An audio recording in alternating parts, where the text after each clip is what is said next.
ವೀಕ್ಷಕರಿಗೆ ನಮಸ್ಕಾರ. ವಿಷ್ಣು ಸಹಸ್ರನಾಮದ 68ನೆಯ ಶ್ಲೋಕ.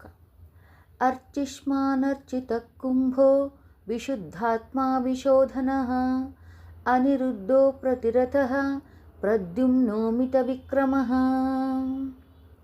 ಅರ್ಚಿಷ್ಮಾನ್, ಯಾರ ತೇಜಸ್ಸಿನಿಂದ ಸೂರ್ಯಚಂದ್ರರು ಪ್ರಕಾಶಿಸುವರೋ ಆ ಪರಮಾತ್ಮನೇ ಶ್ರೇಷ್ಠವಾದ ಅರ್ಚಿಷ್ಮಾನ್.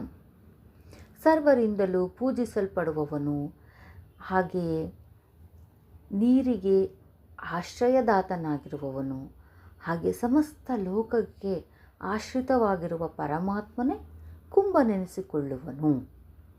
ಕುಂಭ ಅಂದರೆ ಗಡಿಗೆಯು ಹೇಗೆ ನೀರಿಗೆ ಆಶ್ರಯದಾತವಾಗಿದೆಯೋ ಹಾಗೆ ಸಮಸ್ತ ಲೋಕಗಳಿಗೆ ಆಶ್ರಯದಾತನಾಗಿರುವವನು ಪರಮಾತ್ಮನು ಕುಂಭನೆನಿಸಿಕೊಳ್ಳುವನು. ಹಾಗೆ ವಿಶುದ್ಧಾತ್ಮ ಅಂದರೆ ತ್ರಿಗುಣಾತೀತ್ಮನಾಗಿರುವವನಿಗೆ ವಿಶುದ್ಧಾತ್ಮ ಅಂತ ಕರೀತಾರೆ.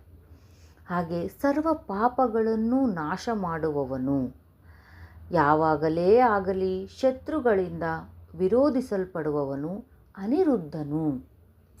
ಆದ್ದರಿಂದ ವಿಷ್ಣುವು ಅನಿರುದ್ಧನಾಗಿರುವವನು, ಪ್ರತಿಪಕ್ಷರಹಿತನು. ಭಗವಂತನಿಗೆ ಪ್ರತಿಪಕ್ಷಿಯಾಗಿ ಯಾರೂ ಇಲ್ಲ.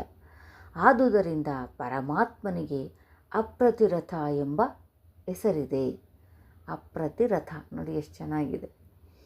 ಹಾಗೆ ಪ್ರದ್ಯುಮ್ನ, ಅಧಿಕವಾದ ಧನರಾಶಿಯುಕ್ತನು, ಹಾಗೆ ಅಪಾರವಾದ ಪರಾಕ್ರಮಶಾಲಿಯೂ ಆಗಿರ್ತಾನೆ. ಹೀಗೆ ಈ ಒಂದು 68ನೆಯ ಶ್ಲೋಕ ಮತ್ತು ವಿವರಣೆ ವೀಕ್ಷಕರೇ, ಮತ್ತೆ ಮುಂದಿನ ಶ್ಲೋಕದೊಂದಿಗೆ ಭೇಟಿಯಾಗೋಣ. ಧನ್ಯವಾದಗಳು.